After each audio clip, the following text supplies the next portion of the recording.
In this demo video, we will introduce privacy-preserving shared access to computing on sensitive data, a feasibility study collaborated between University of Oklahoma Health Sciences Center and UCSD teams. Let's start with a quick overview of IDASH. IDASH stands for Integrating Data for Analysis, Anonymization and Sharing. IDASH is one of the national centers for biomedical computing. There are total 8 national centers across the U.S., supported by NIH, among which IDASH is the youngest national center, founded in 2010. The IDASH Center is hosted by Division of Biomedical Informatics on the campus of the University of California, San Diego, which aims at addressing fundamental privacy challenges to research progress and enables data sharing and collaborations anywhere and anytime. Nowadays, data sharing is everywhere, which can be used to improve the quality of life. Let me walk you through a quick example. Alice has a surprise for her boyfriend's birthday dinner party. She hasn't told anyone about her plans. Google already knows that she has reserved a table for 2 for dinner at ABC Restaurant at 7 p.m. today from the confirmation email from her Gmail account. When Alice searches birthday gift for her boyfriend, Google also knows what might be of interest to her, based on her search terms. However, the tracking doesn't stop. Google knows where Alice is heading, simply because she's using Google Maps navigation. Then Google can share Alice's information to advertisers, marketers and other businesses. Then restaurant and merchant can provide personalized coupon and sales information to Alice. Google can also share Alice's geo information to predict traffic and provide optimized routing information to avoid traffic. Similarly, medical data sharing such as patient records, genome data, drug usage, test results, etc., will also improve healthcare.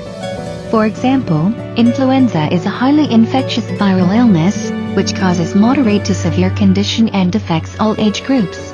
By sharing patients' influenza information across the U.S., doctors and researchers can better understand the peak influenza activity in the whole country by counting the number of patients in each month. Unlike other personal data, sharing medical data may result in some potential risks if it is handled without enough care. For example, insurance company may deny or increase the premiums of your health insurance based on your shared health information. Moreover, you may also lose your job, as your employer may think you will be no longer suitable for the position due to the shared health condition. One common question in the community is to share or not to share. One may want to restrict any data access to achieve the best data protection, whereas such strategy will result in zero data usability. In contrast, someone may want to make data open accessible, which may maximize the data usability, but without providing any data protection. It turns out we need to resort to a new method for achieving both high data usability and strong data protection. Such workaround is called protected data access, and this is what IDASH can help. The remaining examples in video will demonstrate how to achieve protected data access. Let's first take a look at an analogy of learning for fraud detection. Suppose Bank A wants to learn how to detect fraud transactions based on some existing transaction records. It would be easier to see the pattern by drawing a 2D scatter plot, where the horizontal direction corresponds to transaction location in terms of how many miles away from the billing address.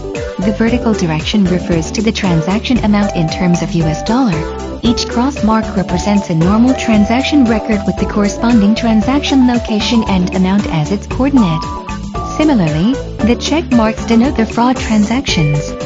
Now, the size and the location of each circle can be used to represent the aggregated information of each type of transaction, and the record level data are no longer needed in the future detection.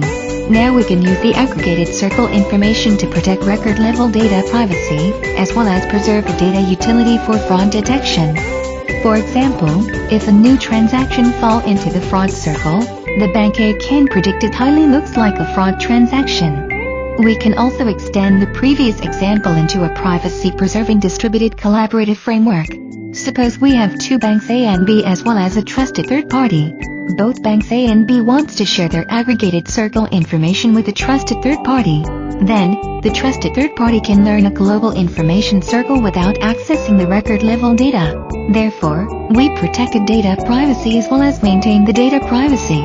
Just like the previous example, we can also develop protected medical data access method, where only aggregated information such as the population level averages, counts, etc., will be exchanged.